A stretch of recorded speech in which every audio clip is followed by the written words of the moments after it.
What is going on YouTube? It's the brain of the mainframe, Nile Scala here with the man, the myth, the legend, my friend, my co-host, my pal, my compadre, my amigo. Little something in your teeth, buddy. Mr. Billy Tucci, how we doing? Hey, bro, how you doing? Hello, everybody out there. I'm eating my dinner. Son had a ball game, and then Debbie cooked, and it's my fault. Why we are always late? I'd say 95% it's my fault, isn't it? I would say like 91%. Oh well, you're Too kind. So tonight's a first, my friend. Well, we got 2 dislikes already. Well. I think they just wait to come and dislike. What are you gonna do? Oh, and thank you for the dislikes. Thank you, Mopsy. Whomever gave us a unlike, F you. There you go. I sent it. F you, buddies, F you. And that's what you get for disliking us. Well, anyway, man, we got first of the first here, guys. Tonight is a little something special that we're doing, and we've talked about doing so many kinds of different shows. And this one is Con-Fidential. So, as you know, Billy attends a lot of cons. I, not as much, more local to the area. But what we're going to do is every time Billy comes back from a con, we're going to review that con, and we're going to have special guests on. Unfortunately, our guest tonight that was going to join us for the Phoenix talk basically got word that he has to get something out in a bit of a pinch. So tonight we're going to be chatting. So really our guest tonight is Mr. Billy Tucci. Billy Tucci, how we doing tonight? I'm doing great. Well, everyone tells us that we should go on every day, and that's real hard, especially since this is our, this is fun for us. But we got to go on more, and we love going on. We actually have a lot of fun. I mean, I know a couple of our panels went 3 hours. Still a little pissed off about all what happened last week. That people who, I guess you can't talk to someone who disagrees with you politically, apparently. Yeah. You know?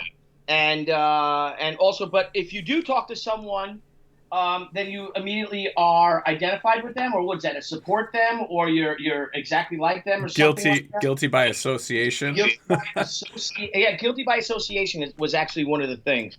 I think someone actually said that to us too. Yes, they did, and I got to tell you about the whole. I didn't know I had my glasses on.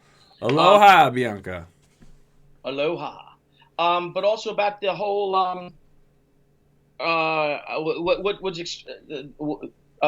First of all, about the censorship that's going on. This new Comics Code Authority that's coming from outside sources, of the comics industry, And the majority of them, that the people that are trying to censor comics are like Wortham did back in the 50s, aren't comic creators in a way.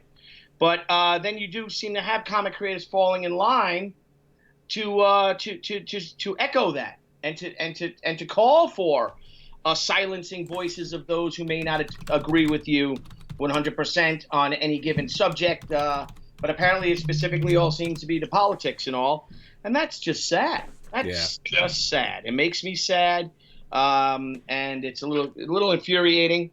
But you know what? The amount of support that came out was amazing. Oh my God, it was incredible. Yeah, I couldn't believe the support we had. I mean, it's funny. They try to downplay you, right? This new code that's after everyone. Yet all it did was help us. It helped people pay attention to what we're doing in our cause, and it's like, hey, you know what? These guys actually are legit. They're doing a legit thing. They have no sides. They're not with anyone. They're for everyone.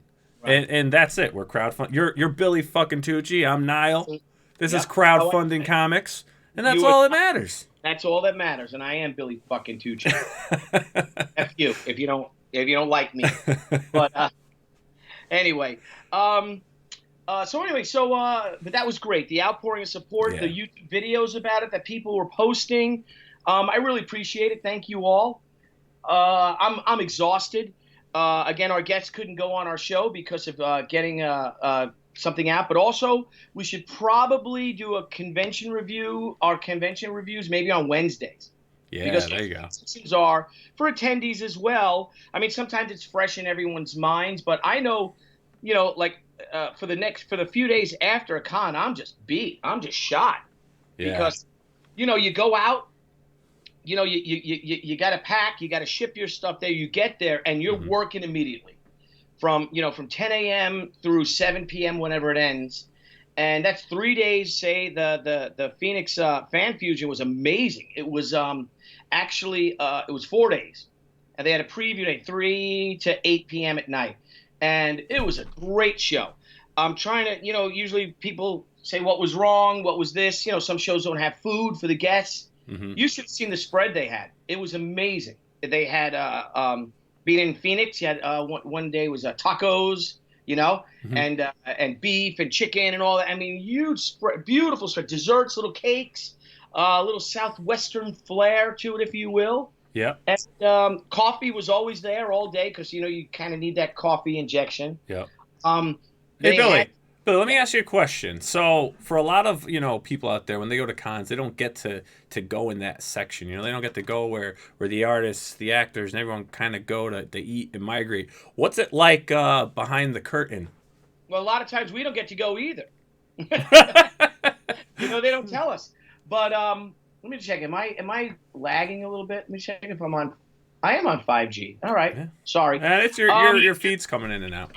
Yeah, so it's really cool. Like I got to have lunch with I sat with Denny O'Neil, Yes. and legend, and we just talked about he was in the Navy, and he was in the Navy during the Cuban Missile Crisis, and he was on an aircraft carrier. I'm trying to think of the name, it escapes me. He was on an aircraft carrier that was part of the blockade. Oh, nice. And he was just what a great guy, and he became a real peacenik type of a guy. Very passionate about it, really good soul. I'm going to call my friend Buddy Scalera, who was there to take care of him, or help him around and be his guide or whatever would be handler, if you will. My friend Buddy Scalera, who did my very first interview for Wizard magazine back in the day.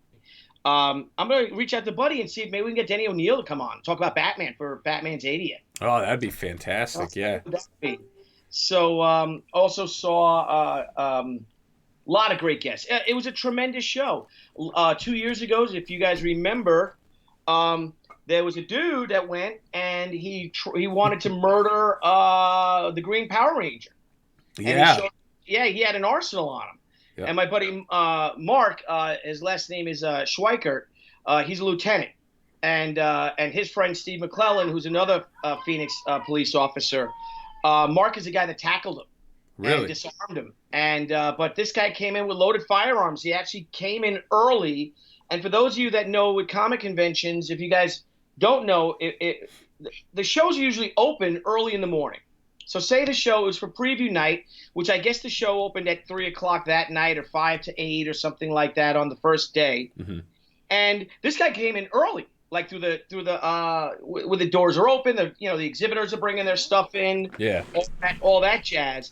And you could just walk in. You act like you know what you're doing, and they don't know. They're not going to check you and stuff. And he came in, and then they had a big problem with the cosplay weapons. They made a thing about it too. Actually, the security was huge.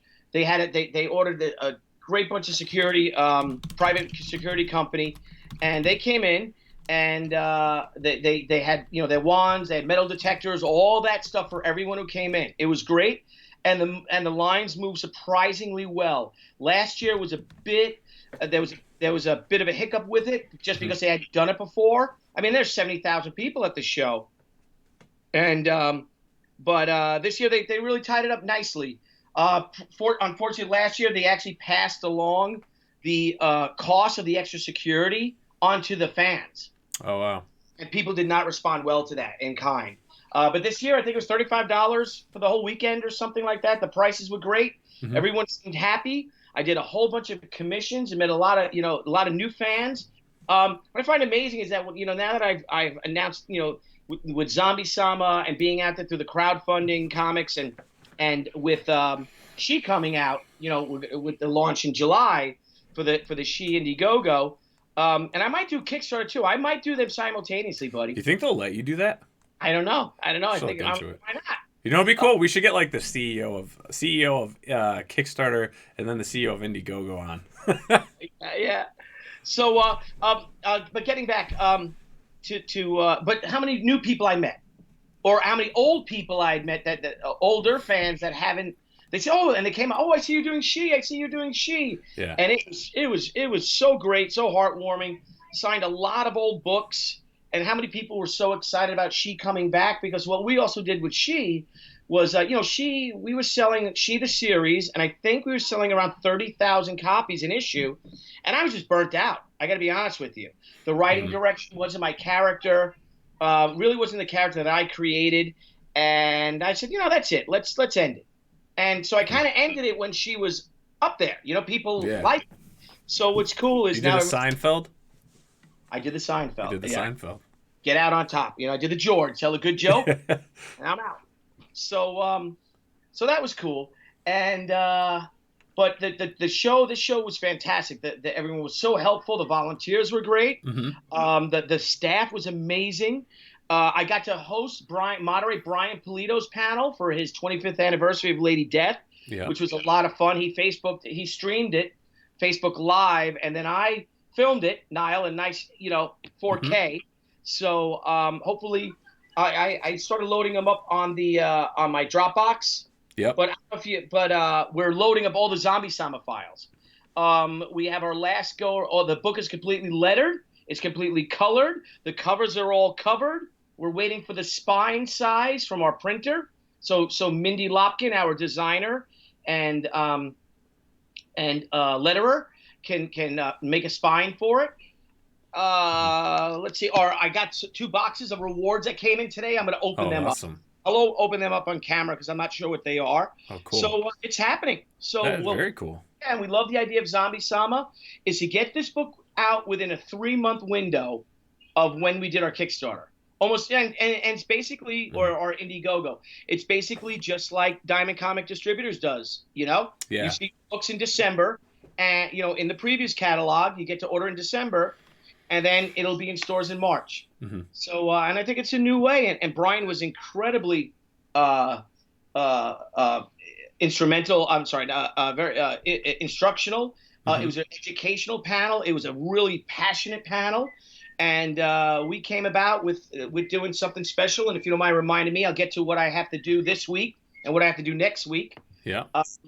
And because as you know, when you're busy right now, the days go so fast. They go so fast, and then you're sitting there, right? It's like, I mean, you're like me. What do you go to bed around midnight, 1 o'clock or so, up at 5, and it's like you're laying there like, oh crap. Or what I do is I wake up in a sweat, like, oh my god, I have all this stuff to get done. It never ends, my friend. It never ends. But here's my friggin' night is what yesterday was Memorial Day, and that is my favorite holiday. At least like a secular holiday, and so I want to be home for Memorial Day. I don't want to travel on my on a day when I'd like to spend with family, so I took the red eye home. But what I did is that I stayed out late Saturday night with Sola, and we got some wine, hanging out, smoking our pipes by the pool. It was great. Nice, calm night, and because I had work to do. Got up super early Sunday morning, did the show, broke down the whole show, went to dinner, and then, took the plane. But so I thought I'd fall right asleep. Nile, I didn't sleep on the plane. Oh. So I came in on because of the wine, man. Yeah, I think so. Came in on the red eye. Came in at 6 o'clock in the morning. Got an Uber home. My buddy Mike picked me up, took me home. He's an Uber driver. Took a shower, ironed my shirt, and we did the Memorial Day parade. I'm a part of the American Legion Riders, and we do they have the American Legion, the VFW, and then the American Legion Riders, all of us on our motor. And it was really cool. And then we had the ceremony afterwards, and then I went home and I took a nap for an hour. Then went to a fundraiser at a winery for the veterans, and then I went to my brother-in-law's house for a great barbecue. Oh, nice. So I'm exhausted. So then I came home last night and I slept, and there was Debbie at 8 o'clock in the morning with 2 cups of Starbucks. Come on, let's go. Got a lot to do. So there was no rest for the weary. No, But never. with the Phoenix Comic Con, and if anyone has questions to ask about the shows or anything like that, Well, Brian's got a question if you don't mind. Sure. So Billy, I saw you were doing the back cover for Jeffrey Vaughn's bedtime stories, which I'm thinking of buying. Did you have a chance to write a story for it? I bet it would be awesome. I would love to. We've talked about it, but when he does the next one, I will for sure. All right, and then Dark Admiral says we got to start promoting Zombie Sama more on Twitter. Oh, okay, yeah, because I'm just shy. I think it's $71 shy of $36,000, which would bring us over. We are over 68 now because of the Kickstarter thing too. But yeah, I got to start promoting. I will start promoting it. I will start doing. I'll take photos of our awards. Yep. I will march hair. I'm sorry. I'm just kind of I kind of forget because I launch into she mode, you know. Yeah. So now I'm in the she mode, but maybe some TUCCI troopers out there can help spread the word and post up on Twitter and all social media. Yes, guys, if you guys could do that, would be wonderful. I appreciate it. But I just want to show this. I had from doing my Brian Polito panel, I have my Lady Death. Oh, nice. Sworn Kickstarter coin. And but I brought that with me. I didn't get a chance to whip it out though and do the challenge coin challenge. And then I have Mark's coin. Mark is a lieutenant in the Phoenix Police Department, and he gave me his challenge coin. And here's the back of it, and it's a dragon, and the dragon was designed by who designed it? A famous local comic artist designed it's a dragon on the back. His middle name means dragon. Really? His middle name is Tatsuyaya. Can't read, it's so small. But no, it's beautiful. Dragon. Is that Mark is in the he wasn't. It coins as Die Another Day, Not Our Time to Go, and because he's in the fugitive. Like fugitive, recapturing the fugitives, escape fugitives and stuff, or people that jump bail, like real dangerous criminals, shootouts and all this stuff. Yeah. And these guys are just badasses. So I always support our LEO, our law enforcement officers, as well as all of our first responders. And if you guys see a cop out there, thank them. Yeah, these guys are on the front line. You know, they got a very hard job nowadays with everything that's going on. I mean. I give credit to all those good cops out there because I wouldn't want to do it. Yep, absolutely. And everyone's enjoying the return of my invisible cup. Yeah. Oh, that's cool. That's cool. Now, I also met some great creators that we're going to have on our show. But we'll get to those as well. This will be sort of a crowdfunding call out show, right? This is like a hangout show, man. You know, we're talking your con experience. We're gonna delve a little venture into some wild Kickstarter and Indiegogos. We'll peruse through. We got a couple shout outs tonight for some great creators, and we'll also let everyone know, later on who we have coming on, and the other two shows this week, which will be pretty cool. But one thing you didn't mention is you moderated the panel for Brian's. Basically, it was like a correct me, like a crowdfunding panel, right? I think so, or if it was just 25 years of Coffin Comics. Yeah, but so you recorded it on your camera. We have a link to the live Facebook stream, but we're gonna put that up. We're gonna have that up on the channel so you guys can see and watch it, because there is some great advice in there. And as you guys know, I mean, Brian is the king of Kickstarters. I mean, he does it right. He's trial and error, like a mad scientist, getting his potion perfect. Though he was incredibly impressed with the Indiegogo campaign that we put on. He was, yeah. And you changed my mind about Indiegogo, Billy. So we'll see what he does. We'll see if he starts going the Indiegogo route, which I think he definitely should, because those Indiegogo fans are fantastic. The passion, the support that they share. I mean, I'm looking at March, at Dark Admiral March Hare, and he says he retweets all of our stuff. Oh yeah, he retweets everything. How about the zombie video, Mobsy? What zombie video? I don't know. Your Kickstarter video, your Indiegogo video? Which video was that? I'm not sure. Well, can you please expound upon that? Oh, maybe he's saying we should post the video on Twitter? Oh, my video? Yeah. Can we get a link to unless you have it, you edited it. Do you have it somewhere? Of course I have it. You want to do the Indiegogo one or the Kickstarter? Do the Indiegogo one because we're an Indiegogo in demand. Well, I think they were saying for us to post it on Twitter, but we'll see. Let's see. What do we got here? Crowdfunding. You get a chance to look at Death Sworn by Carl Rowe? I have not checked out Death. We will, we'll check it out tonight. Let's see. Billy, you've been to Eternal Con before. How is it compared to other area cons? Area cons. I will be going back to Eternal Con this year. My friend Frank's show. It's at the Nassau Coliseum. Frank Amazing show? It was great. It was a lot of fun. Yeah. We had some hiccups. They had some hiccups again with the green room thing. No green room for comic guests. Yeah. And then me and Frank Thierry just went anyway. And we went there and we got to hang out with the girl who plays Megasonic Warhead, Teenage Warhead. Oh, yeah? Cool. Tuesday. Tuesday? Really? Yeah. Oh, nice. Not next Tuesday. Go see it with your friends. I want to go see you. All right, we'll go see you next Tuesday. Godzilla opens up this weekend, right? Yeah, Godzilla's this weekend. Yeah, well, I'll be at a show, so we'll go see you Tuesday, Will. We'll go see it Tuesday. Get home Monday. We'll go to the movies Tuesday. Where are you going? Chicago for a convention. So. What is he, camera shy? Where is he? Yeah, he's camera. So listen to this crap. I gotta put out there. People have told me, people are jealous. Going back to the crowdfunding. I'm sorry, to the people that attacked us, right? Our show. Yep. And called us all sorts of horrible names. Call us racist. Call us bigots. I don't know where the hell that comes from. Because of certain guests. And again, I was looking through, and I never heard anything racist, bigoted coming from our guests. They were highly entertaining, Yeah. But you find that there are mean people and idiotic people everywhere.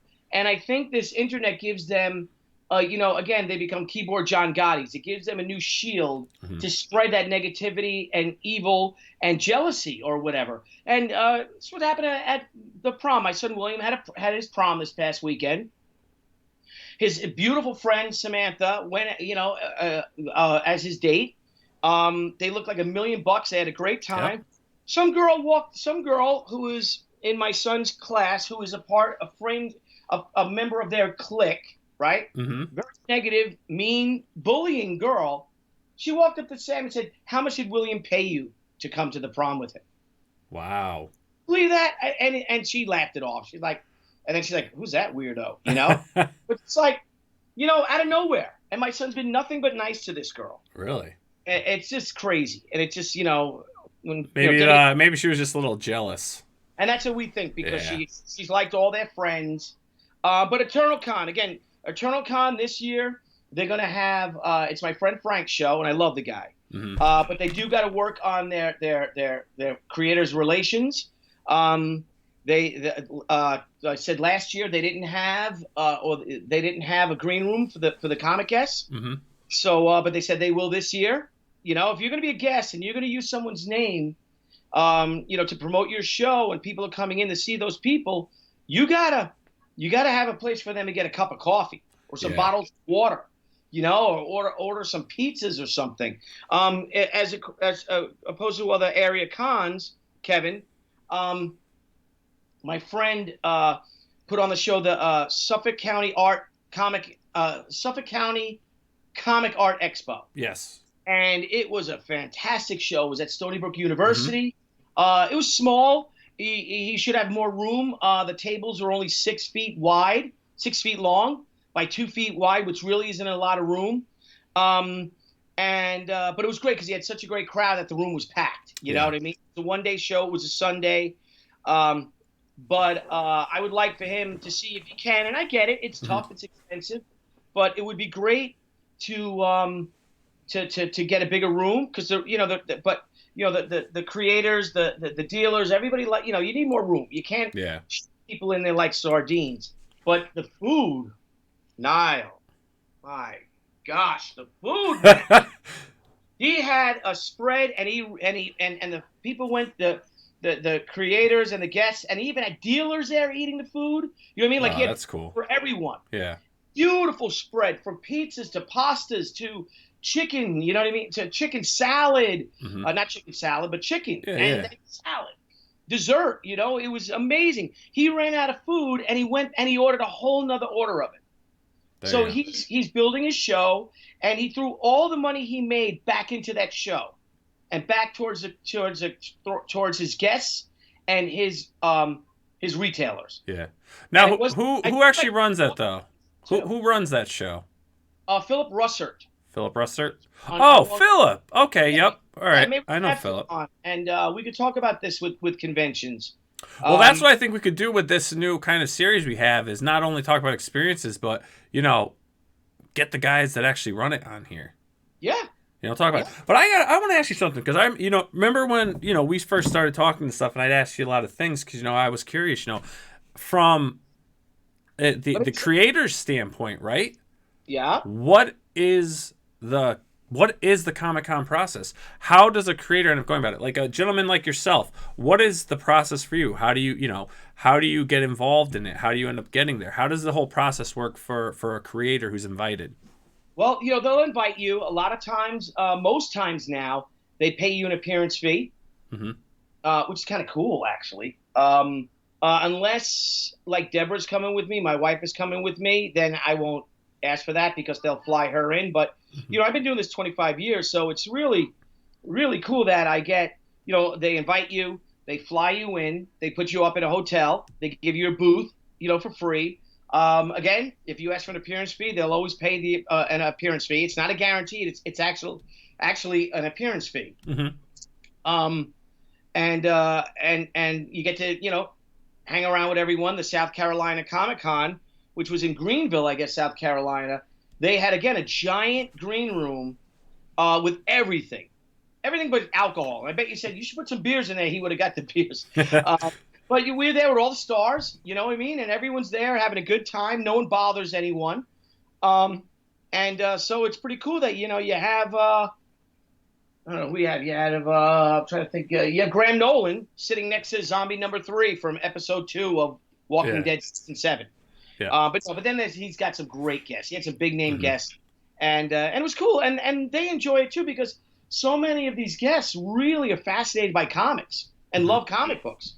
Granted, a lot of them are in the comic book films, but it's a great experience. It really is. That's fantastic. Shows like San Diego Comic-Con, that is either because it's a nonprofit or because it is San Diego. That's the only convention we pay our way to go to. Yeah. Unless you're a special guest, unless you're invited special guests, which thankfully Debbie and I are this year. We're special guests, so they're flying us in. They're they pay for our airfare, our hotel, the booth, of course. I pay because I have my own booth there as an exhibitor as well. But they have a panel, and I just requested there's going to be a Billy Tucci panel, and I just asked Jimmy Palmiotti if he wants to be on it, and Jimmy said yes. It'll be moderated by our pal J.C. Vaughn, also known as, what is he called? What do they call him? J.C. Vaughn? Yeah. What is some of the fans? Frozen bald guy. Frozen bald guy. We'll be moderating it. And it's going to be about crowdfunding comics. Oh, fantastic. So our first official crowdfunding comics panel. Yep, the first official crowdfunding comics panel. They're like, we have a spotlight panel for you? I'm like, I don't need a spotlight panel for me. I know who I am. Yeah. Let's do a crowdfunding comics panel. And I'll see if I can ask some of the other guests. And they love the idea. They said, sure. So I'm going to see some of our other friends. I asked Brian Miller, who is our colorist. Brian said he'll be on it. I'm just looking for the schedule. So we have me, Brian, Jimmy. We also have Stephen Peros, who's another friend of mine who's a screenwriter. And Stephen just had a really successful Kickstarter with Stoker and Wells. Yeah. Order of the Golden Dawn, I think it is the first one. Now, did you do a cover on that? I did. I did you a did variant do a cover. Of that. Yep. And so we have him, and man, if Brian Plea doesn't have a similar panel, I don't know if he does or if he does something like that, because he really is the king of Kickstarter. I'd like to ask Brian to be on too. Yeah, that'd be fantastic. I think having Brian, Jimmy, I mean, right there is just two, just a vat of just wealth of knowledge right there. Yeah. And there are some great guys. There's some great guys and gals who have done their crowdfunding. So this was all today. They invited me. They let me know that I have a panel spotlight. What would you like it to be? And so this is all very new. It's actually only a few hours old. Oh, that's awesome, man. So I'm excited about that. World premiere news. Yeah, and you know what I'll do is I'll stream it live. I'll set up the camera. I'll set up I'll set the camera, the mic, or I'll set the camera near the speakers. My camera, Nile, that I shot. I was looking at the Brian Polita footage. It came out great, and the sound came out great. We know what we have to do. And we'll obviously talk about this off the air, is how to actually stream from that camera. Because what we'll do, my friend, is when you're doing that, we'll go live. We'll do a show. Okay. I'll be here at home base, right? And we'll bring it, and we can stream that quality right through to Skype so that we can have some nice stuff coming up here. And that would work great. So we will now have a mobile Blevins Media Center? A mobile Blevins Media Center. Excellent. Coming to you live from the mobile Blevins Media Center. We'll get the USB capture card. And boom, there you go. Then you can plug that camera right in and get that nice high quality. Too bad YouTube doesn't let you stream it. Well, I think, actually, I shouldn't. Maybe they do let you stream in 4K. We could do a really high quality video. I know it's 4K, and I'm sure they'll give me the Wi-Fi if I'm a guest. Like, I need the Wi-Fi. Can you give it to me? Yeah. You know, give me the Wi-Fi, and if I can stream it live, I'll stream it live. I might even. I know Nick Barucci from Dynamite is there. He'll be there, so maybe I can see if Nikki can come on too, because they've done a lot of crowdfunding projects. So it could be good. I get a nice guest list of my friends, you know, and people I respect. Speaking of Dynamite, I hate to interrupt, but I was reading something. I don't know if you did an interview or something, but Miss Fury, rumors that this is going to actually, all 6 issues are going to come into a very fine, high quality graphic novel. Yeah, I think what Dynamite wanted, we had a great conversation, and there was so much heat on this book, and the numbers came in. They were good. You know, they were up there with all their other books for the numbers, but it didn't give what this character deserves. So we're going to launch Miss Fury. I believe it's August, and it will be a prestige format graphic novel on Indiegogo. Miss Fury, the Joy Division. So that's what we're going to go with that. And I'm supposed to be doing a cover for the Vampirella's 50th anniversary, and I think it's a She and Vampirella cover. Oh, wow. Yeah, so speaking of what I have to do, if I may, today I was working on, the Zombie Sama is all done. Now I'm finishing up the Company Z stuff. So I'm doing these really cool watercolor affected illustrations over real hyper-realistic, over photographs and stuff, because I want it to look like a movie of all World War II reenactors and zombies and stuff, and it's really cool. So I got to do that this week. Tomorrow, if I may plug my Billy Tucci show, I'll be going live as I do the rough to our San Diego exclusive She, the Way of the Warrior, #1, San Diego 25th anniversary San Diego Comic-Con exclusive cover, but it's not just one comic, Nile. Oh, do tell, my friend, do tell. Do tell. It will be, since we are doing our She, the Way of the Warrior #1, Brian Polita was doing his Lady Death #1. It is both of our 25th anniversaries. I am drawing a crossover cover for both books of Lady Death and She back to back, fighting against, She on this way facing this way, Lady Death on this way facing this way, with her sword and all. And Anna will be on this side, and it'll start, and I don't know what side you guys can see, but she's in a cherry blossom forest. So the cherry blossoms will be blowing towards Anna, and she'll be large, and you'll see the spears and the katanas and the gloves of her enemies that she's fighting. And the cherry blossoms will start wisping towards She, and as she gets to She, they start turning to burning embers. Oh. And then we go to the back with Lady, and they're both leaping side to side, and they go back to Lady Death. And Lady Death will have a sword, and she'll be in hell, and all those burning embers, and she'll be fighting demons. Oh, wow. So you're saying right now, so you're designing 2 covers that, when put together, are going to make this epic image of two of the best female characters ever imagined in the world. Yes. Both have turned 25. Yes. That's fantastic. They've never been hotter.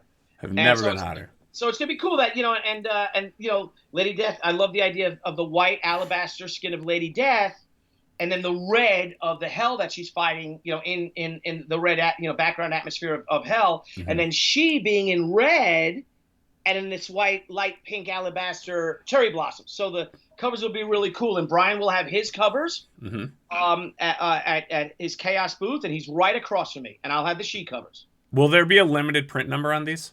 Oh yeah. Oh, it's extremely limited. Extremely limited. Yeah, he's in charge of that. I don't know how many you do. Yep. You do 100? I don't know. So you're gonna sell yours, and he's gonna sell his. Yes. Okay. Wow. Yeah, so that's cool. So I'm gonna draw that. I'm gonna design it live tomorrow. Wow, excellent. So I'll be streaming live via OBS through the Billy Tucci YouTube channel. So are the fans out there getting a first glimpse of an actual straight up, this is your first rough? Like you're taking whatever you've been thinking of and actually putting it on paper tomorrow? Yep, I take the paper together. I got the paper, two 11 by 17 Xerox, sheets of paper together on my art table. Mm-hmm. I'll set up the camera tomorrow, the big old light from the Blevins Media Center light, and the Blevins Media Center camera boom, if you will, and the microphone. And I'll set it up. Now, Nile, my son, Matthew. Matthew! What? Come here and talk to me about this microphone.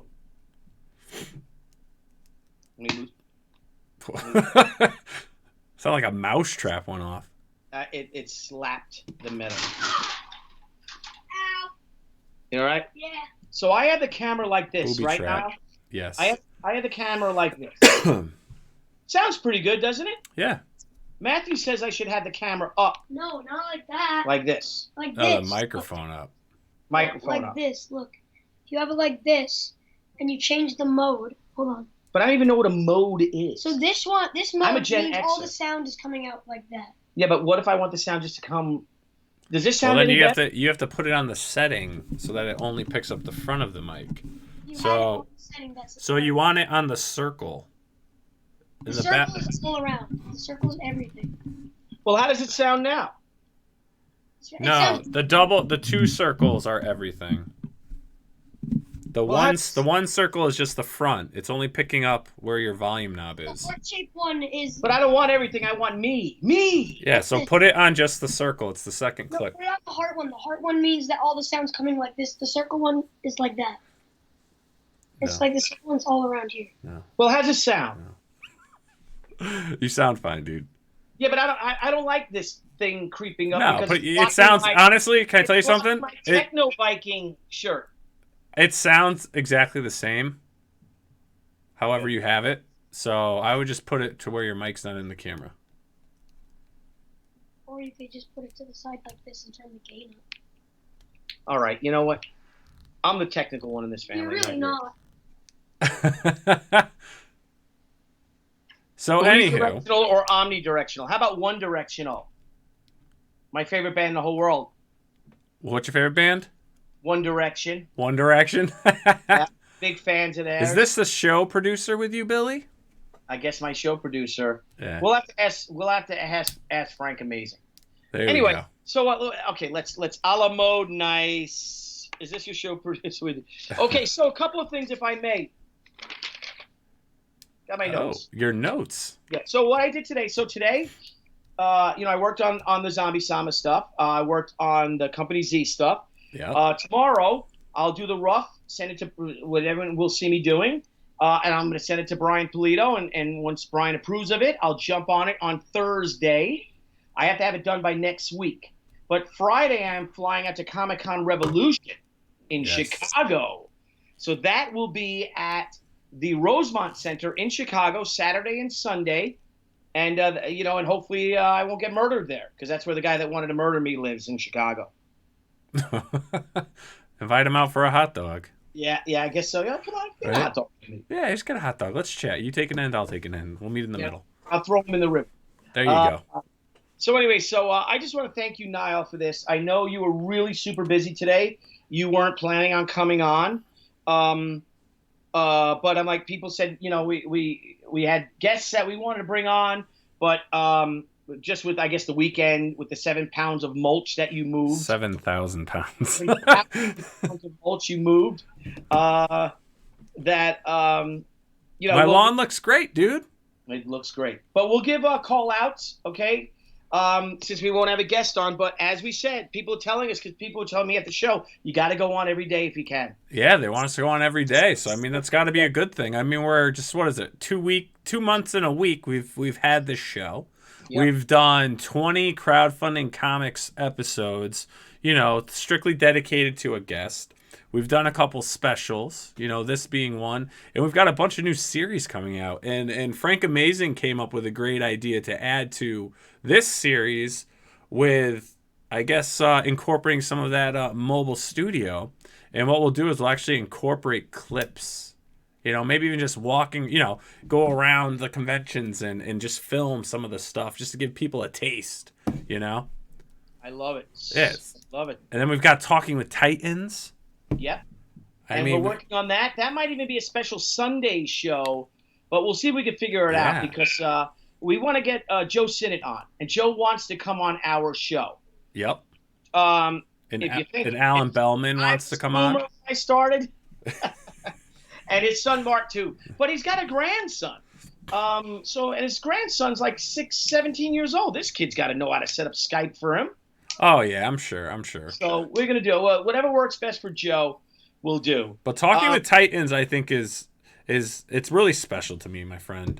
Really special, because a lot of these guys, I mean, they're leaving the cons. I mean, you're talking about creators that are in their late 80s, early 90s. I mean, guys who started, you know, in the golden era of comic books that are still around. And I mean, we're going to be given the opportunity to talk to these guys, pick their brains, and not only have that great experience and share that experience with everyone, we now have it saved in the archive of the internet. Yeah. Hey, any word on Mr. Bellman? Yeah. I emailed him today. I know last week when I spoke with him, he sent me an email back.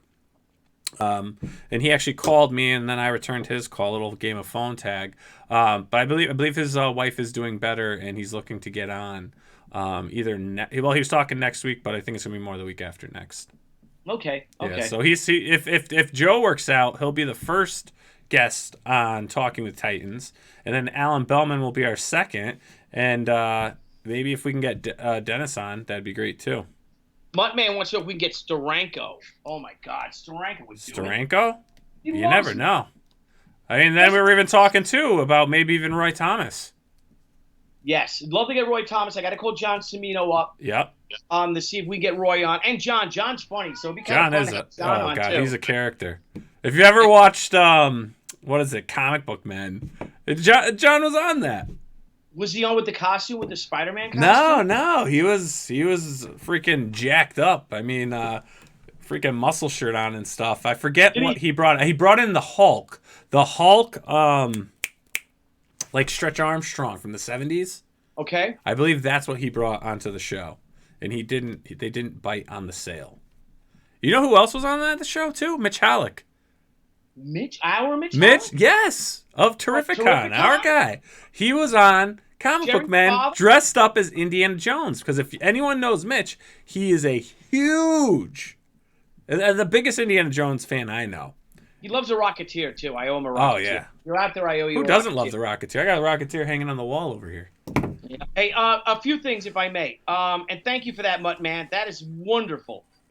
When Sama comes to close to wrapping up, you have to do a closeout show, because we are going to do a closeout for right now. We're in demand. The campaign is in demand, but once that book goes to press, we're going to end it, because we're not going to make a lot of extras of the book. We're going to make very few, because even Debbie gave me a number for one of them, and it was like, I don't know, maybe one of the variants was like real small number, maybe 200, and she said it's like 225. How many you want to make? And I said 230. Just end it. So we're gonna end that. We'll give it a big push. But you know what we also should do, Nile, is maybe we can go to our first crowdfunding call out. Yes, we will. And I'm just gonna do Kevin Ryan. Yes, all of our other shows will just be on this channel. I don't want people to have to look around for other channels. You want to see one of our shows or anything we're doing, it's going to be right here on Crowdfunding Comics, because every show is a Crowdfunding Comics show. It just depends on what Crowdfunding Comics is presenting. So let's go to our first Crowdfunding Comics Call Out. And this week, guys, we've got on Peter Palmiotti's Kickstarter for Retro. So this is pretty cool. So Peter, who we were hoping to get on the show, but with Phoenix going on and everything, and the holiday, and the parades and stuff, and this and that, just didn't work out 100%. And I unfortunately missed a message from Peter because of all the mulch stuff I was doing and things going on here at my house, getting things ready for the summer. But we weren't able to have him on the show for a special edition, but we do have him in the chat, and we have his Kickstarter right here for Retro. Yeah, he's been in and out, popping in. When your son came in, he said kids always know best when you guys were talking about tech. Retro looks cool. Yeah, I agree. Guys, check out the video. Because we're doing call-outs, I'm not going to play it because it's about a 5.5 minute video. But he explains everything out. Less video time. 1 minute, maybe a minute and a half. Definitely under 2. 2 minutes, 30 seconds, Kickstarter says. Indiegogo, I think, says like a minute and a half. But yeah, this is cool. I was checking it out. Reading through some of the stuff he has here. Now, what's awesome about this, and I give him a lot of credit, 5-day campaign. Wow. 5-day campaign, 71 backers. That's great. That's smart. That's smart, yeah. So he came through, he had a mission, he had a product, and he said, boom, I'm going to give it to you in 5 days. And the people came, and there you go. He's funded. He has 13 hours left. His goal was 1,500. He's at 1,850. So guys, check this out. Watch the video again. It's a little over 5 minutes, so I'm not gonna play the video for time's sake. But very informative video. I know some people say, hey, video should be this and that. I have watched the video, and it's a good video. He explains everything right. You get a full understanding of the product. I mean, right here is the main character. I mean, how cool is this, Billy? I love yeah, that's cool. That's classic, right? 90s, it looks like. That is classic, man. I love it. Almost like a Captain America style to him, Yep. But like Captain America that's like really going to kick some ass.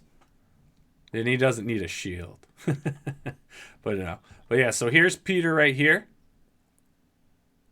With an awesome I've known Peter for 25 years, I think, almost. Really? Jimmy Palmiotti's brother. Love him. He's his brother or his cousin? I swear he told me they were cousins. Brothers. Oh, man. There he is, Peter. Yes, sir. Hey, Pete. What's up, buddy? Someone said, speaking of Mitch, you should bring on the crew for Charlton, the movie? Is that about Charlton Comics back in the day? Probably, yeah. I'm not familiar with that. I'll look. I'd love to look at. I'll do a Google search on that. Mitch would be a great guest too. Guys, speaking of Mitch, should bring the crew for Charlton, the movie. Wow. Yeah, we should check that out. Was Mitch a part of that? TJ, was Mitch a part of that? Well, anywho, I'm like waiting for a reply, right? So yeah, so this was our first call out for tonight. Now, next we have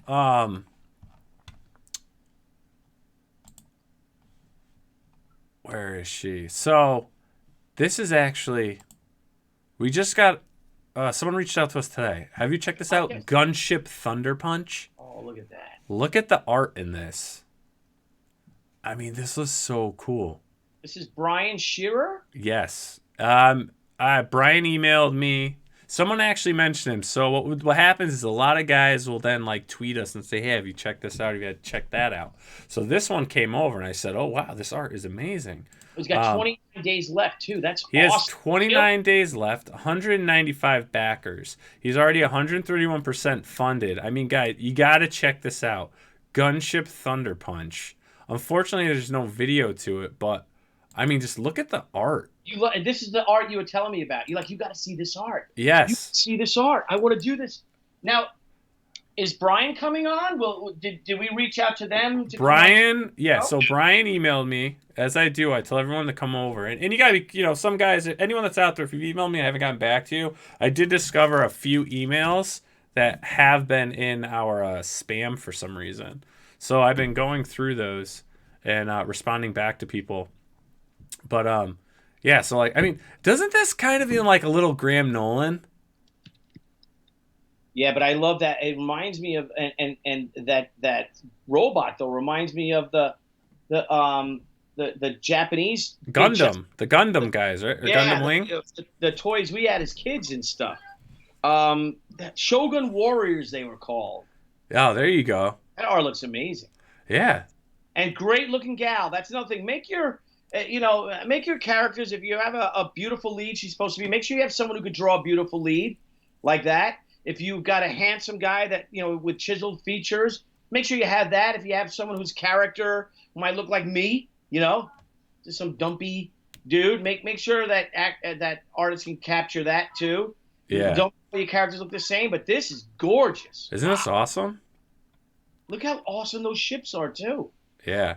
I love the style. It's it's got that great comic book look to it, but Yep. it also has kind of an animated look, like an animation style. Mm-hmm. Admiral March Hare says, yeah, Brian Shearer. He should Yeah. be Brian effing Shearer. Yeah. Thunder Punched. Let's see. If you get Brian on, you've got to get him to do his Michael Caine. Oh, all right. Wait, Brian Shearer does Michael Caine? That's according to Dark Admiral. Well, all right. Yeah. Gundam style. Yeah, Yes. baby. Yeah, so this is pretty cool. You guys should definitely check this out. It looks like there's a little game playing back there. Yeah, and he should be in bed. It's 10 o'clock. Youngsters. Did I close out? Okay, I didn't, right? You didn't lose me, did you? No, I got you, buddy. All right, so for, again. And then, Yeah. I'm sorry, I was going to just keep moving. Yeah, look at Mike Miller. That's what. Let's get Mike Miller up here, These man. guys. Lone Star, Soul of the Soldier. Look at 130,000, man. He's 13,000, 24% funded. He's got 27 days left. And the art is, this is a really beautiful, the art is beautiful in this book. Yeah. And look at this homage cover to Captain America. Yep. I mean, it is pretty cool. That's great. Look at that. That is. I don't think that kind of looks like John Travolta. Right. Hey. Right. You're right. Look at that. Look at that. Well done, Mr. Miller. Well done. Yes, well done. Scroll down Mike's page. Mike's. Yeah, it's He's got 27 days left. 2,349 backers. So we got time to have him on too, which is good. We didn't miss his like we missed Peter's. Yes, yes. Well done. Well done. Very Now, what cool. is our illustrious giant, Mr. T's, up to? He is over I think it's $211,000. He's over 2. Yeah, we'll pop in on his real quick. Just want to finish scrolling through because check out all this art, guys. Looks beautiful. Beautiful. They shows off so much of it too. Mm-hmm. All right, well, let's see what our good friend Mr. Tenaple. $211,588. Wow. 45 days left. Look at this. Now he has a video to his. So guys, check out Earthworm Jim. Yeah. Launch the cow. Also, one of our best guests ever. That was a Oh my great gosh. show. Yeah, and he's gonna come on and do a couple. We're gonna do a couple how-to videos with him. Oh, also, Nile, what we'll be doing, John Broly and I, we're putting together the Zombie Sama sketch cover, which I think we have to do 50 zombies each, 50 drawings each on those sketch covers. Correct. And it's called the Act 1 because the book's black and white. It's the first 24 pages of the book.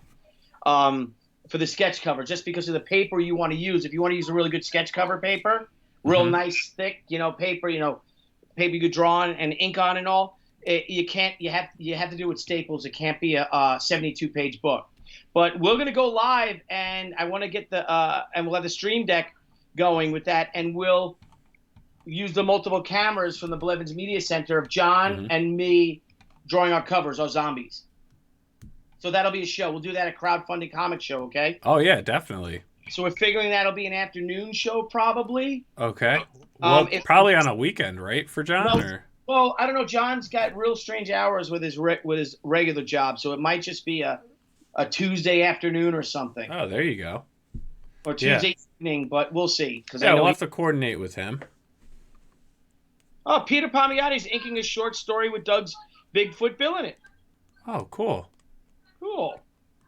Let's see. The Mobsy says, "How is Earthworm Jim not in the animated movie?" I don't know how it's not in the animated movie yet. You know, growing up with Earthworm Jim and watching the cartoon and all that. I mean, I think eventually, if Doug's plan goes in full effect, I think we will see an Earthworm Jim, probably like a CGI animated movie, which it deserves.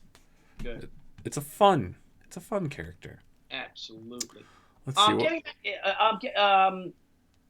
if I'm no, keep going. Let's keep going. I'm talking about my con reviews. There's a lot of things I left out, and I'm sorry. Yeah, no problem. We can take a break from call-outs, and we can jump right back in. So let's get back to some of your con review of Phoenix, and then we'll jump back into some shout-outs. We'll probably do like maybe 3 more tonight or something.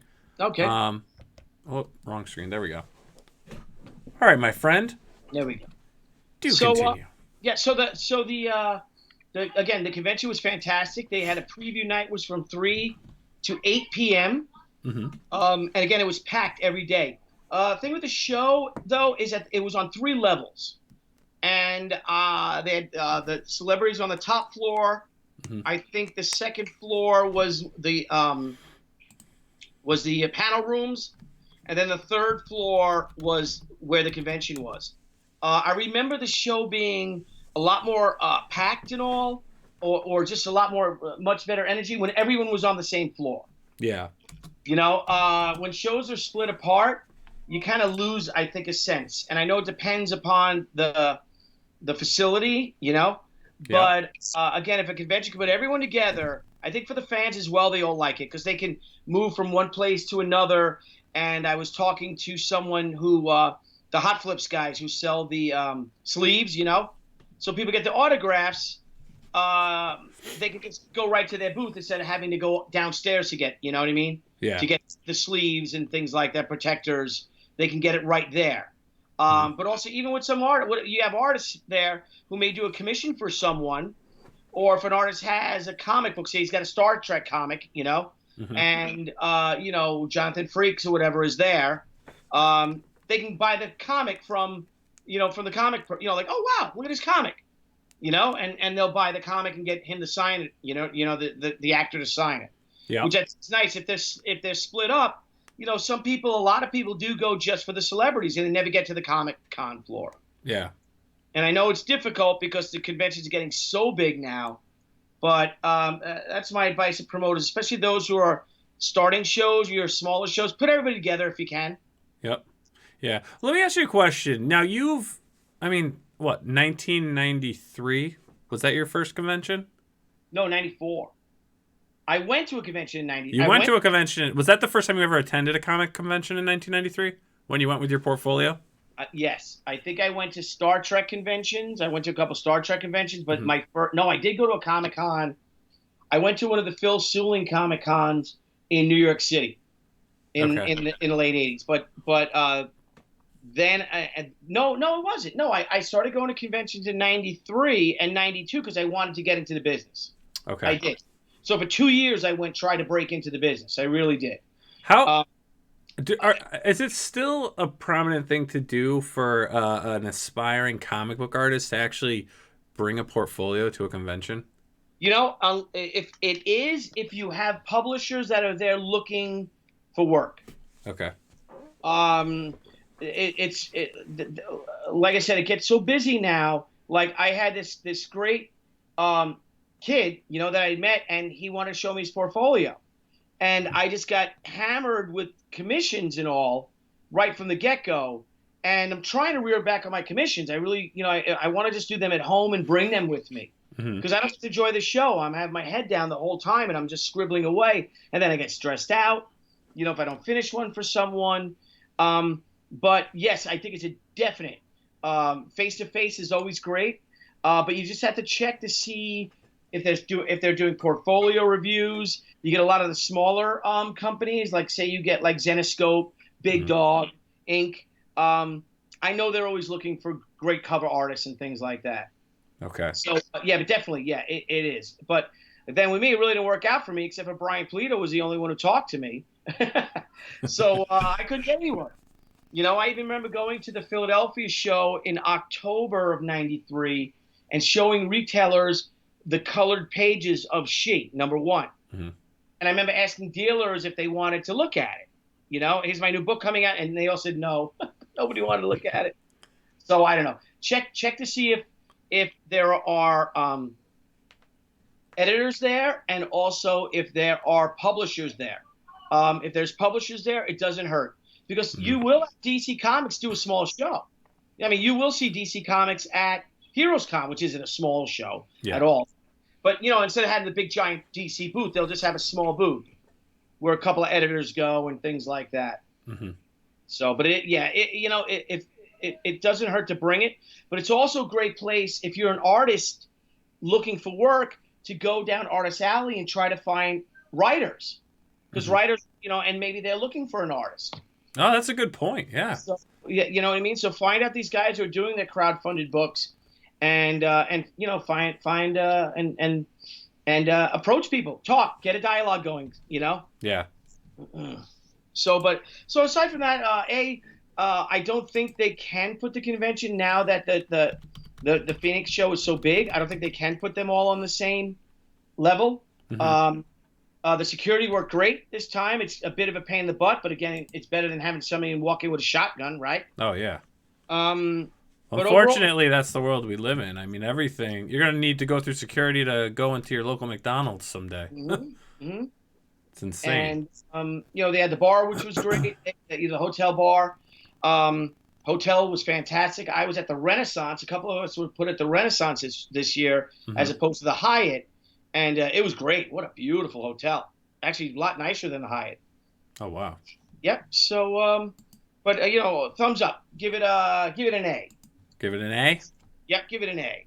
Now, what? I don't know if you can even. I don't know if you can actually say this for Confidential, though. But what is your number one comic convention? The absolute one convention, and of any size. Now, mind you, you know, maybe you like something that's more intimate. Maybe you like the massive crowd craziness of the large ones.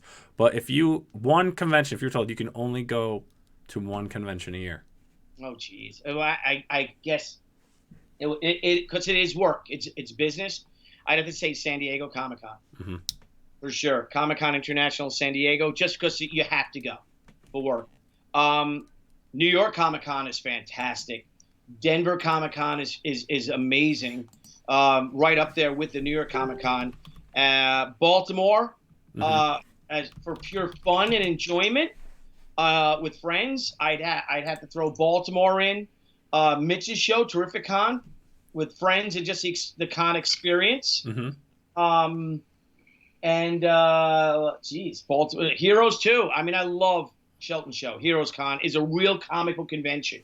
You've got a great list of creators, and that's up there. So maybe on the fun ones, you know, Baltimore, Terrific Con. What's the best con for friends? Like, what's a con that you can go to that's like you're going to have a blast at the con and you're going to have a blast at night? Like, that has a great nightlife. I'd have to say we should include New York or San Diego, okay? Because those are monsters. Well, yeah. Yeah, and you know, and everyone loves doing them. I love doing them. But man, I'd have to say Baltimore Comic-Con. That's what I hear. I was curious if you were going to say that. Like, I'm super pumped. I'm pumped for Baltimore. And Heroes too. Baltimore and Heroes are right, exactly. But then again, the South Carolina Comic-Con was fantastic too. So I'm trying to think, you know, ScotchCon, TJ James, ScotchCon. I think that's what we called it, right? We invite everyone after hours. We'll do a live ScotchCon. Scotch and Cigars Con. Yep, TJ. But again, you know, the South Carolina Con. Golly, I hope they have me back next year. I did it 2 years in a row, and I had the best time. So I got a great guest at Comic-Con Revolution. Maybe I'm not the best person to review Comic-Cons. No? I don't think so because I had too good of a time at them all. I'm trying to think of a show where I didn't have a good experience, and man, I can't remember. Well, some people just know how to make the best out of any situation. But Yeah, that's kind of a good thing to do, though, because what you're saying then is maybe there really isn't anything as a truly bad con. oh, I'm sure there is. You hear these nightmares about these shows, but I haven't done one in a long time. Yeah. Matt, Muttman said Heroes Con is a real Comic Con. Absolutely. Mm-hmm. Did you do Carbonaro shows in the church, the basement? Absolutely, I did. Greenberg was putting on the New York Comic Con at the Javits Center. Something happened with the permits. He lost the permits, or I don't know what. It was 1996, and the show was canceled. So we actually went outside the Javits, and they didn't tell anybody. So, but we went out to the Javits Center, and when we found the show was done, and we literally set up my van. I had a van at the time I bought, and took all of our books, all of our posters, all of our prints, and we had a massive line. I think we got on the news, and we signed and we gave them all away free to people. It was me, Gary Cohn, Peter Gutierrez. My niece was up from Florida. And we literally had like a street-wide, on the street outside the Javits Center. And I remember I rode my motorcycle in like a nut because I just love riding my motorcycle. So I rode my motorcycle in, probably 40 degrees or something out. And but we just gave out. We would get, everybody wanted a book. Here's a book. We had old comics. We gave out thousands of comics, calendars, posters. It was fun. Isn't there a photo of you on that bike at the convention? Did you post that on Facebook? I don't know. I don't think so. There's a photo of you. You're at a comic convention. Maybe it's not your bike, but you're on it. No, I rode the motorcycle, the Atomic Angels bike through San Diego Comic Con. Brought it out there, and I rode it around inside the grounds of the convention. We were setting up. Yeah. Just there early, and I'm like, boom, boom, and the guy was like, hey, it's cool. Oh man. And but then Mike Carbonaro then put on in hours the Church Con at St. Paul's Church in New York City in the basement. Mm-hmm. And that was great. And everybody came, all the dealers set up, and it was great. What a fun show. Hot in there. You're in a church basement. Yeah. It's also kind of weird. You're in a church basement, and then you have like a statue. Kind of stuff that's not really appropriate for a church in there, you know. But it was fun. It was a lot of fun. And awesome. But yeah, so I got to see if I'm the right guy, because even if, I don't know, we'll see. We should bring Frank Thierry on. He'll tell you about cons. Yeah, we'll definitely bring Frank Thierry on about con reviews. I think what we should do definitely is we'll get a couple other creators that were at that same convention, and we'll get everyone's take on the con. Okay, we could do that. I think the Long Island comic guy setting up at the Eternal Con. Well, I think they're just I don't know if they're setting up there, but I think they're going to be hanging out there. All right, well, this would be good as attendees. Yeah. When and where is the Eternal Con for anyone? It's at the Nassau Veterans Memorial Coliseum on Long Island, and it is June, I think, 22nd. June 22nd. 23rd, that weekend in June. Fantastic. And I'll be there with the kids and everyone. There you go. He's taking me a hotel. Because I'm like, Frank, I live 50 minutes away. You got to give me a hotel. It's too long of a journey. No. You got to get me a hotel, Frank. I need a hotel for that show. I'm not driving back and forth. I'm like, every convention in the country gets me a hotel room, except for you.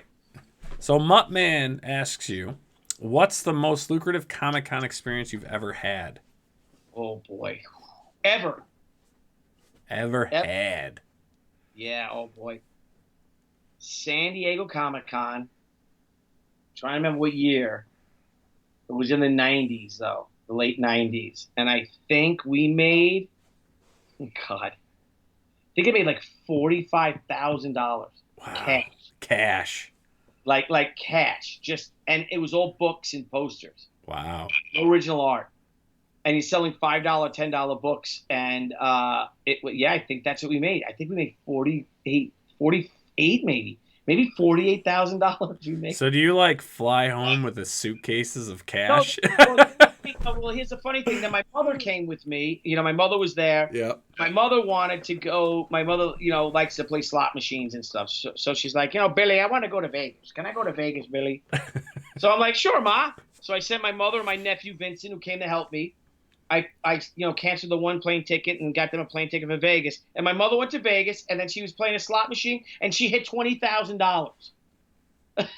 Wow. A few years before, we're like, we have no money. I can't rub two nickels together. And you know, they say when it rains, it pours. That's Yep. it. It rains, it pours, man. Hey, it couldn't have happened to a nicer guy. Let me tell you that much. That was fun. That might have been 98 or something, 99. I'm not sure. But yeah, those crazy. I never made money. I never really, I don't really have any nice things, I get toys and stuff like that. You got a hell of a nice motorcycle. I got a nice motorcycle. I got nice guns. Yeah. I guess that's one of my favorites. But I don't have a boat. I don't have a sports car, if you will. Yeah. I don't have, anything like that. But so. Well, you just have that stupid private jet. I mean, no big deal. Yeah, right. That's how it hurt me. Anyway, so that was the most lucrative show I ever did. Boom. I can tell some stories. As the more comfortable I'm getting, I'll tell more stories. There you go.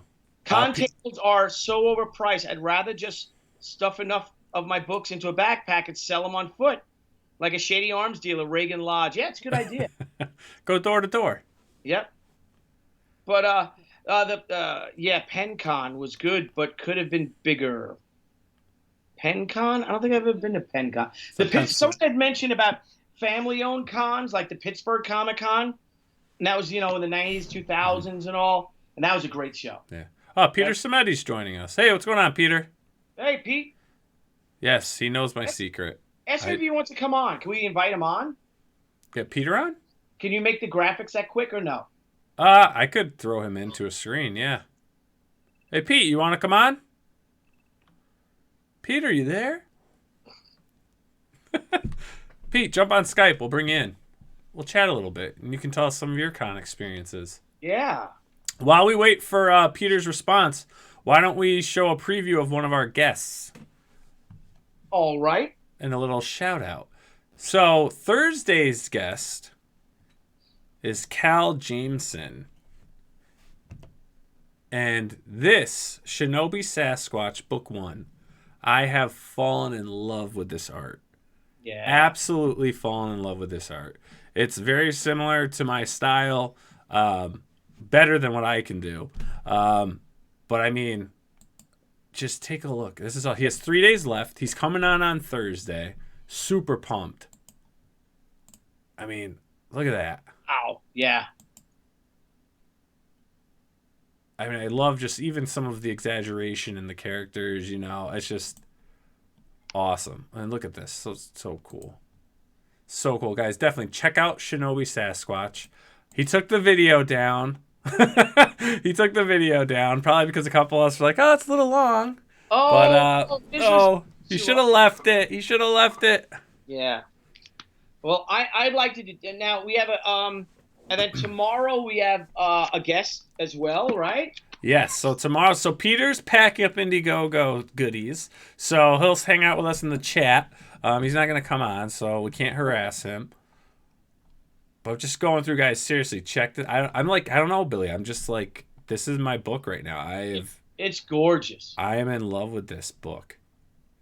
And the concept's actually pretty cool because it's like he's like a werewolf, Bigfoot type creature, and it's like a bit of a samurai. Wow. Yeah, that should be a $50,000 campaign. Yeah, it should be. He's at 20,000. I mean, 3 days left. He's maybe book 2 can bring him there. If he brings that one up. But yeah, so tomorrow night we have Andy Smith, who is he's been in the industry for 25 plus years.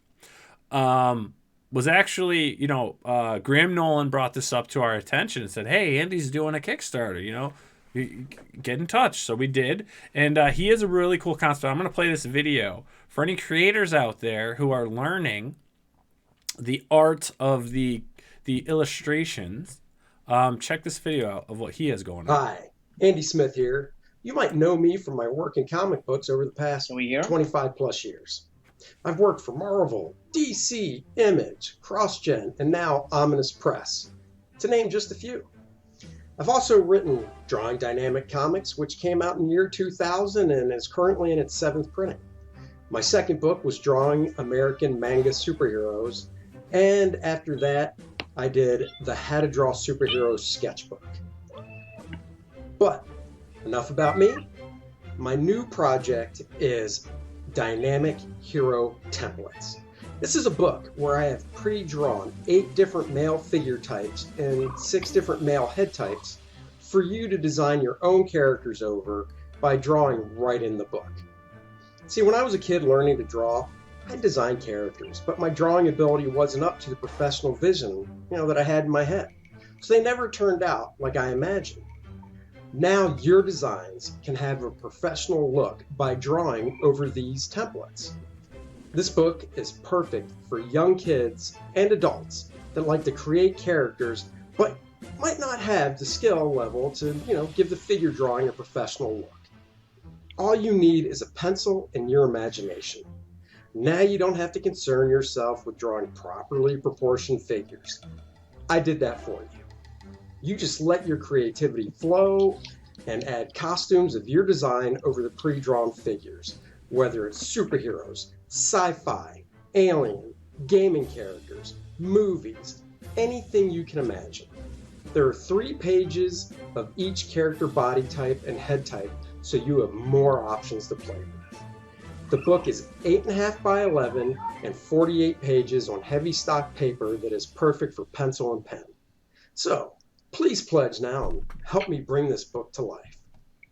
Thank you. All right, so there you have it. So they're templates that you design your character over. All different types. This great. All different types, yeah. Now, let me ask you, have you ever thought of doing an instructional art book of any kind? No. No? No, I'm not qualified. You're not? No? You're not qualified. Nah, nobody wants to see mine. They're so much better guys. I'll buy Andy's book. Yeah. It's great for turnarounds too, for character, for designing characters too, like costumes and all. Use this template. Well, that's what it's there for. To take your costume of what kind, whatever you're coming up, and kind of put it on a body type that you like, and then it gives you an idea of how your costume or your character design is going to look, and then hopefully it'll even teach you some anatomy. Yes. Because that's huge. Anatomy is one thing I've learned is, especially hands, feet, hair, actually. If I don't just sit there and keep practicing them, like if you look at my desk, I have scratched paper. I just have hands on them, feet on them, hair. Because for me, it's the most difficult thing to draw for some reason. Yep. Because not every panel is going to have a guy with a fist. Fists are easy. Yeah. You need to be very expressive with your hands, you know? A lot of times I photograph my hands doing what I want to draw. Yep. Especially if it's complex, like if I want, something weird. Yes. But then, all right, guys. So, let's see. So I don't know if you want to jump into the chat. Looks like we've got some questions. Yeah, and we'll take it home. We'll go home. I'm getting tired anyway. Yeah, so I have one more crowdfunding call out. You want to do that, or you want to go through some questions and we'll do that last? Or what? Who's your crowdfunding call out for? This one is I'm doing a call out for Polito's newest. Yeah, let's do that. Le Murata #1 Ascension. They have 16 days to go. He's at 74,000 with 862 backers.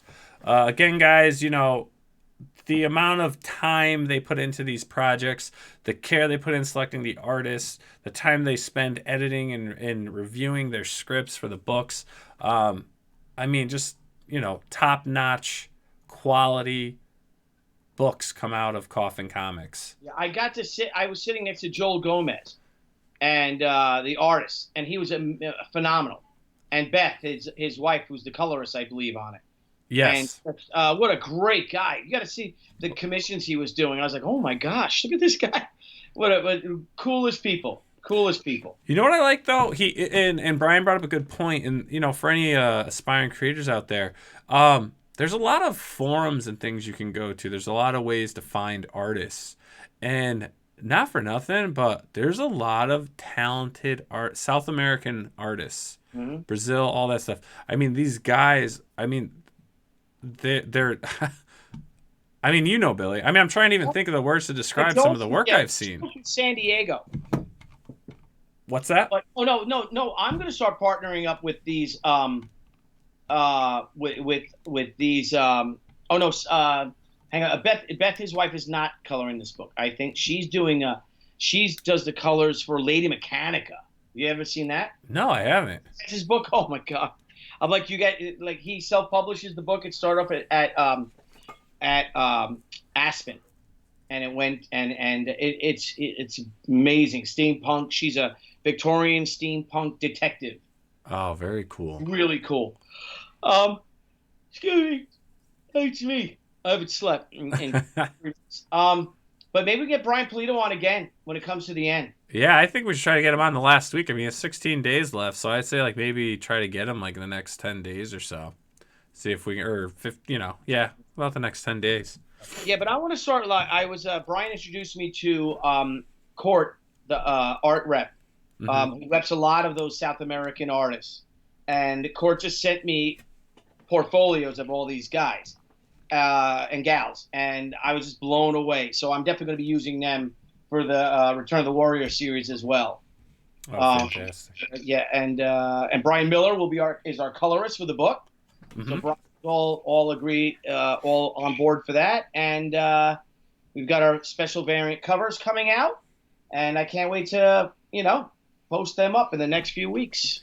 Awesome. Now as a creator, let me ask you a question. So you're obviously author, artist. You've done art for your own books, all that stuff. Bringing in another artist, do you actually draw character designs or what you want them to look like, or do you give them written descriptions and let the artist figure it out? I definitely will do the character designs. Right now, the plan for She, the Return of the Warrior, it's going to be a self-contained 48-page book, and just because how busy I am and I want these books done, and there are so many artists that are far better than me, and the story does take place 25 years after The Way of the Warrior. I'll draw 8 pages, and then we'll have the other artists and my 8 pages will all be the flashbacks going back to 90s stuff. And then and then our other yet to be named artists will do the lion's share, the 40 pages, just so the book is done, because I'd like to do what Brian Polito was talking about, is to have our books in like a 3-month window and get it out. Because it's so much work. Even this show's a lot of work, Oh, right? yeah, it's a lot of work. We've got kids, we've got family, we've got household things. My flower beds still look like crap. I haven't had time with my flower beds. I gotta resurface the driveway. Yeah. What's that called? The tar and everything, whatever they do. You seal it. You can do a top coat. I haven't time to call the guys to seal the dang driveway. I got holes in it. like chunks in it and stuff. Yeah. But I'm really excited about and I just want to get the book done. Get them out there. I'd rather our goal right now is to do 3 crowdfunded campaigns this year. 1, Zombie Sama, is just about done. We'll wrap Zombie Sama up, get that to people's hands in late June, early July. Then come July, we launch She, Return of the Warrior, the 48-page graphic novel. Get that in people's hands by October. And then for November, we launch the 25th anniversary museum edition, artist edition of She, the Way of the Warrior #1, and our 500-page She omnibus of the first 20 issues or so. Very cool. And that's the plan, is to do 3 a year, and then I can move to 4 a year. And just get it just like we're publishing comics again. And because I have a lot of stories I want to tell. Now, just my own curiosity here. Are you looking to ever continue publishing any new books through other publishers, or are you now heading on the path of Crusade? Oh no, I'd love to have I have other pitches. Yep. So I still would love to work for Marvel or DC and do things through them. I have a creator-own pitch that I'd love to send to Vertigo to get that out, or Dark Horse, and have them do it, or Comixology maybe, just because I want to get the more content out. The thing though is but with She is my baby, and I want to do She. Yeah. No, we all want to see She come back, man. Yep, we want to see it. yes, or I think it was you asked me if I'll be publishing other people's work, other properties. I don't think so. I did that before, and I think I published 30 or so other books of my friends, other titles. And it just takes takes away too much resources and time. Yeah. So we have Zombie Sama. Those are our things. I'd love to do a sequel to A Child Is Born. I'd love to do my secret project which is another creator-owned thing. I'd love to do Company Z. So if I can get, so you're talking, 3-4 years of work already. Yeah, it's you got a good, 4-year plan going on here. Yeah, and plus I'd love to do the Cyblade She 25th anniversary sequel to that. Yeah. Summer of 2020. That would be our 25th anniversary. So that's a new She book. The Hotaru will be the next She story, which is in March. So I can do Hotaru, hopefully that She Cyblade book, and then the 25th anniversary artist and artist edition of Senryaku. So that's 2020 already. Then I think John wants to put out Zombie Sama if he's done, but Zombie Sama is another 100 pages in 2020. Yeah. So it's all up. So right there's 4 books, 4 Kickstarters. There you go. So if it doesn't work out with Top Cow with the Cyblade She crossover, again, right now it's just a dream of mine. I haven't spoken to Mark yet. I might launch in that place a new title, my new titles, or I'll just do another She book. Oh, okay. But if I can, I'd rather have the books come out rather than be 48 pages. Yep. Have them come out, even if I'm not drawing the whole book. I think the fans, would rather see great art than just, art by me, Yeah, no. I agree. And That's we got Blacklist Universes joining us. Hey! Bah, screw Marvel and DC, he says. Hey, you know what? Now's the time. Like our new hashtag, our time to create. So everyone, the tools are here. We're offering this platform to show off your stuff, what you're doing, and we're also trying to get the advice out there on pretty much how to do it yourself. And I mean, like I said, I can't ask for a better co-host, friend, I mean, you did it before crowdfunding was even a thought, you know? So this is awesome to see this all coming back full circle, my friend.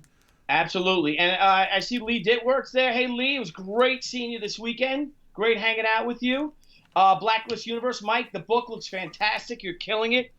Can't wait to have you on the show. Get in touch with Nile. Let's schedule it.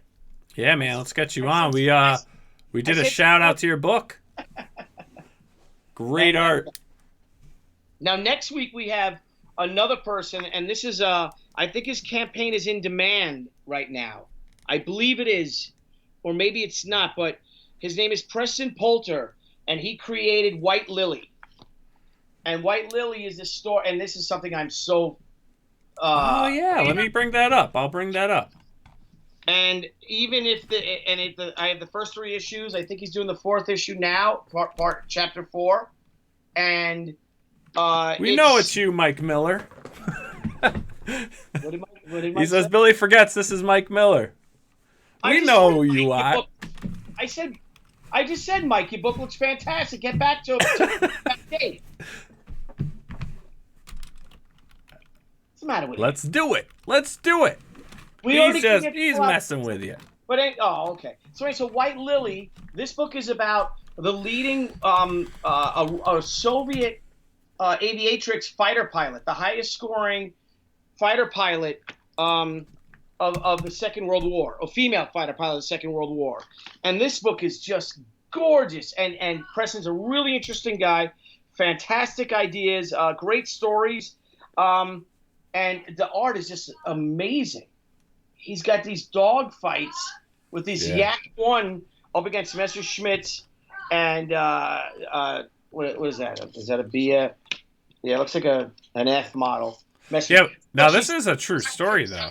Down and she parachutes into Stalingrad. Yeah. So it's just beautiful work. Beautiful. Yeah. So he's our guest next Wednesday, I believe. Yes, he's coming on next week. But just, I mean, this is a book I want to read. Yeah. And this is my kind of thing. This is what I love. And he also has I think his next crowdfunding book here is Guinevere and the Divinity Factory. So issue number 1 came out, and he was kind enough to give me these books. And thank you for that. Pocket Jacks Comics. Oh, you pulled it up. Now, is this campaign in demand or it's over? No, this is a live campaign on Kickstarter. Awesome. Great. Yeah, I'll play the video because it's deserving of this, just because you need to understand, the guys out there need to understand kind of the backstory of this, and it makes you appreciate it more. So he has 10 days left. He's got $3,673. He needs to reach a goal of 5,000. So he has 10 days to get there. He's only about like 2/3 of the way funded. No, he'll make. We got it. Preston Poulter. Yeah, we'll get him and there. I am in love with women who died long before I was born. Hey, welcome to the New York Comic Con. Just got an email. Female combat pilot who ever lived. Got great news for you. Life story in welcome 5 to New York issues Comic Con. In the comic series 2019 Artist Alley. People I'll asked be me at what the New York drew me to Comic her Con. story, and honestly, Huzzah. it was the profound losses that she suffered. She lost her father under the Purge during Stalin's regime. And then later, when the Germans invaded, the Soviet government asked her if she would serve the Soviet Air Force, and she did so in an attempt to restore honor to her family. But there were so many conflicted loyalties with this Jewish woman fighting the Nazis in defense of a brutal communist government that I got to explore as a writer, and I thought, what a great story. The story came to me at a rough time, personally, in my life. My father was dying, my marriage was falling apart, my daughter was growing up and leaving home, and I took a lot of the sense of loss that I had and I poured it into this story. And now when I look at it, that's all I can see. A woman triumphing over adversity against all odds in a quest for meaning. And the great loves of her life, all of them wondering if today would be their last day. So this Kickstarter is for issue 3 of 5. In this issue, we see Lilia shot down over Stalingrad. There's a variant cover exclusively available to backers of the Kickstarter. Once I complete all 5 issues, it'll be put out in trade paperback form, and I won't need to print any more comic books. That makes them rather collectible, so get yours today. Thanks again for your continued support of the White Lily comic story.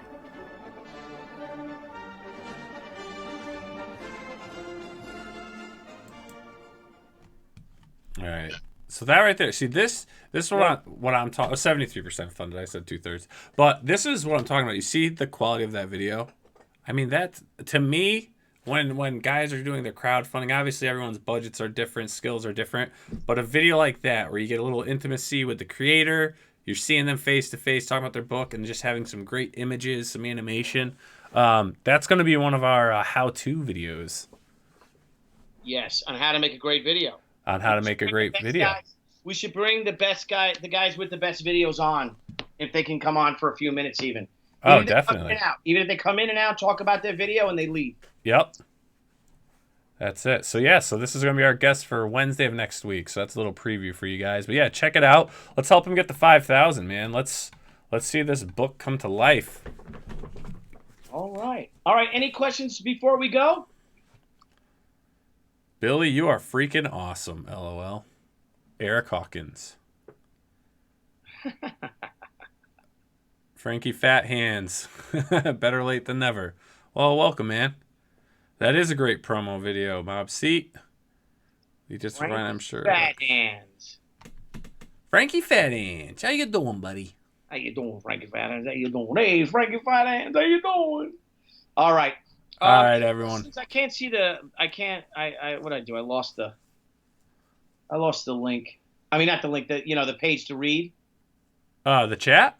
Yeah. What, did you click to hide chat? You see in the video? I think I just clicked off the page. Let's see if this is the page. Oh, here we are. Okay, here I am. Lead it where I'll bet Mike stole that guy's hair. Hell. Black Wolf, what's up? Play the Zombie Sama promo video. We'll play the Zombie Sama promo. Yeah, let's do our Indiegogo Zombie Sama promo thing. Yeah, we'll do it. We'll leave it out. And if you guys can, also I am just shy of 3,500 Twitter followers. So somebody follow this guy. He's cool. There you go. All right, guys, we'll play the Zombie Sama promo video.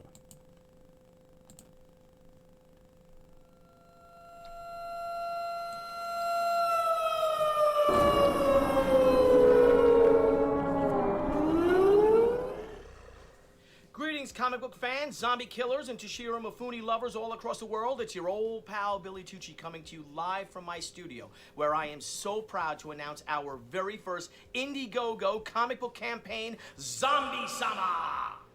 So, who is Zombie Sama? Well, imagine the horror of a sushi delivery boy when he realizes that his sleepy seaside town has come under attack and is literally being eaten alive by nuclear-contaminated, pus-spewing, irradiated zombie freaks. With no other course of action to save his friends, he grabs the restaurant's lone katana, and with it, he is heroically reborn, transformed with teen sensation, Zombie Sama! Now armed with sword and chainmail armor, conveniently appropriated from a local scuba shop, our hero sets out to save his friends from the irradiated flood of rancorous fallout freaks. Join co-creator John Brolia, digital colorist Paul Little, letterer Mindy Lopkin, and me as we bring you this full-color 60-page graphic novel. We'll also be offering variant covers by John, myself, and European rising star Asha Kishna. And because you demanded it, we'll be offering an Indiegogo exclusive preview Ashcan edition of my upcoming She, The Return of the Warrior. So please pledge and not only make the She Ashcan a reality, but also Zombie Sama. And on a personal note, I want to thank each and every one of you from the bottom of my heart for 25 wonderful years in the comics industry. You have literally all changed my life. So once again, please pledge, please share, Indiegogo, peace, love, Zombie Sama. It could save your life someday. Could save your life. Could save your life someday.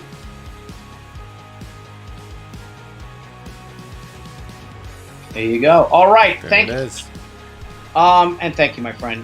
Thank you so much. Everyone, you guys rock. We're going to come back on tomorrow. I don't know. What else? What do you got? Yeah, that's it, brother. Oh, We'll be back on tomorrow. Yes, Lee.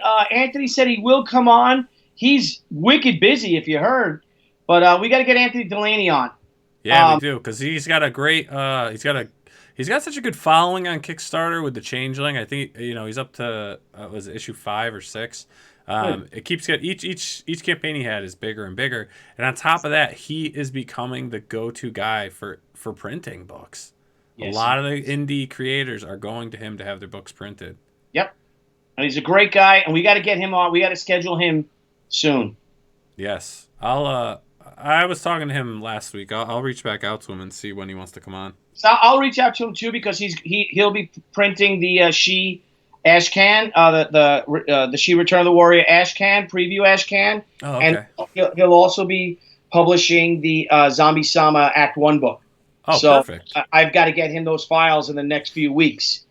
Oh, and you talk to him then, because you got to get the whole. But I might forget, so you talk to him too in case you forget. All right. All right, you guys brother. Rock. All of you, thank you so much. Nile? Yes, my friend. Everyone, it was great. We'll see you tomorrow night with Andy Smith going over his career and his awesome new Kickstarter for some figure drawing templates. So everyone have a great night. We will have the links in the description for the show for all of our shout-outs tonight. And go out there, fund them, back them. It was a pleasure. Thanks for hanging out with us. We'll do it again sometime, right? All right, everyone, have a great night, and we will see you tomorrow at 9 p.m. Eastern Daylight Time. Good night, America. Stay healthy, stay handsome, and we'll see you later. Well done, old chum. Yes. Hey guys, thanks again for tuning into Crowdfunding Comics. We look forward to hanging out with all of our crowdfunding fans every time we go live. And don't forget to click the link below and subscribe to our channel. And there's a little bell, you may want to hit that too. This way you get all the great notifications when we go live and when we upload some awesome content. You want to follow us? Sure, go right ahead at Twitter at CrowdFundComics with an X, Instagram, Crowdfunding Comics, and Facebook at Crowdfunding Comics. Till next time, crowdfunding fans, we'll see you soon.